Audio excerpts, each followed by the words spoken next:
Hey guys, welcome to my second video.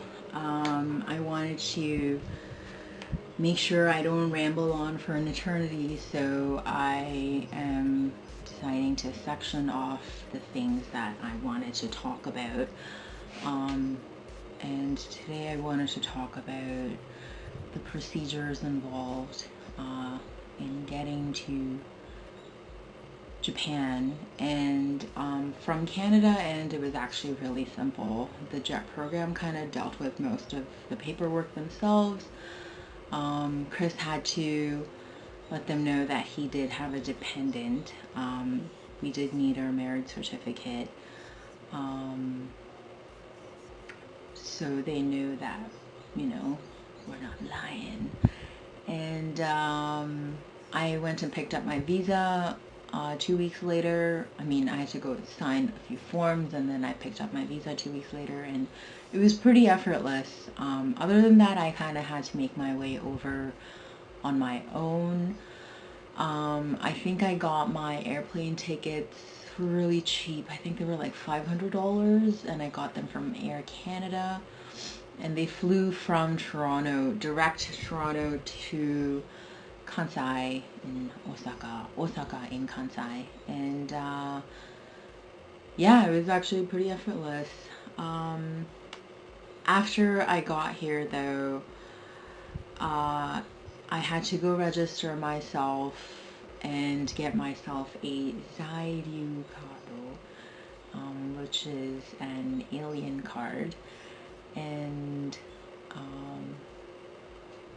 it's actually a resident card, and it's pretty much letting Japan know that you've landed, and any future endeavors you have with the government or anything official, they will ask you for your Zairyu card, and we had to go to the town hall to get it, and that was a whole other event.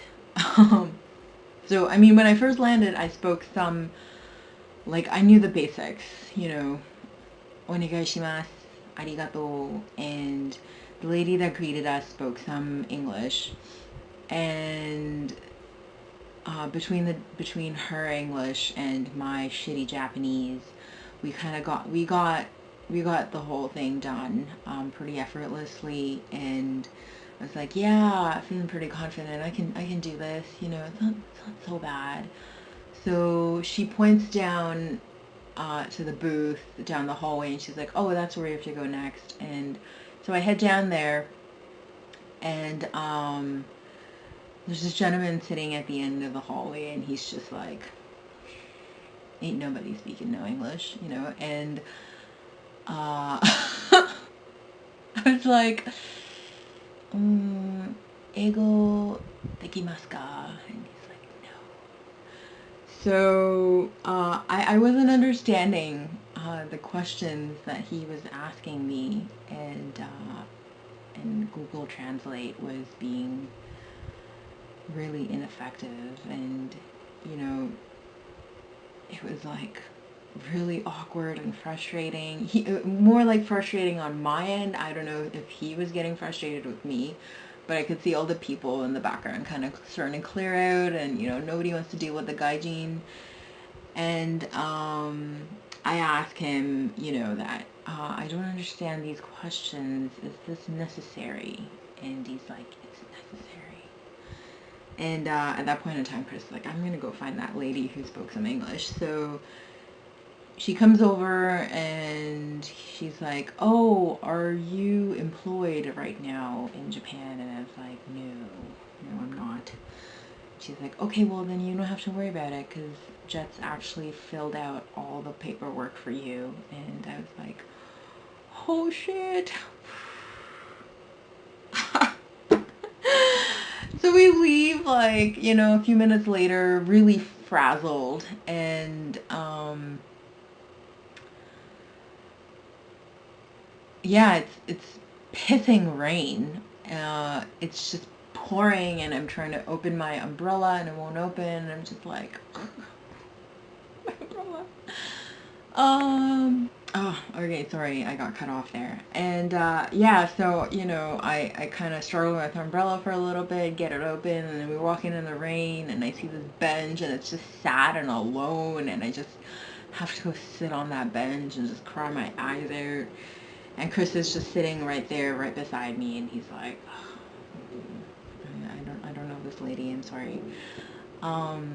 And in hindsight, I feel really bad because he flew over 2 months before me, and he kind of dealt with a lot of the stuff himself. And I mean, like the people he, the people here are perfectly fine not speaking any English. Like their language system does not necessitate them to speak English, and they're under no obligation to do so. And so even like I'm bilingual already, and Chris is really really not bilingual, so like for him to have to deal with that, I felt really bad. And I kind of thought I was a little inconsiderate at the time. So yeah, that was my experience. I also forgot to take my marriage certificate at the time, and they were like, "Oh, well, you can't have his health benefits unless we know that you are married, and especially since you have different last names." So I was health benefitless for a while, till one of our friends was like, "Oh my God." What if you need to go to the doctor? So, yeah, I had to go back, and I had friends help me at that time. So I hope that if you have to do this, you know, it's not like it's seriously though, this was an isolated incident. People are usually really kind, and it's never happened again, at least to that magnitude. And people go out of their way, like a little bit of Japanese goes a really long way, and they really appreciate that you try to speak Japanese. Um, so that was, I think, that was like my bout of homesickness. I was like, oh man, it's, where's the Canadian government at? Like, I could, at least I could speak the language, but that was really an eye-opening moment, I think, knowing that you're not entitled to things, and that you have to work harder to bridge a gap and to empathize with people. That was really it was really an adult moment for me. It was kind of like, oh, look at me, grew up a little. I don't know how my mom did it, with 3 kids and really difficult husband, moving across the ocean. I think now that in hindsight, I know that we have a pretty sweet setup here with the JET program, and the support system that they provide. It's really great. And the procedure is not as painful as when you would think, as you would imagine it to be. So, yeah, that was my experience moving abroad. Yeah, I actually, my packing also, yes, so packing, ladies, do not bring toiletries, because everything you think unless you have like special needs, like you have like extra sensitive skin, then you just can't use anything. But I packed like a shit ton of toiletries, and I didn't need any of it. They probably have better things over here. So, just, this is just, FYI. Okay, so thank you for listening, and I hope you got something out of that.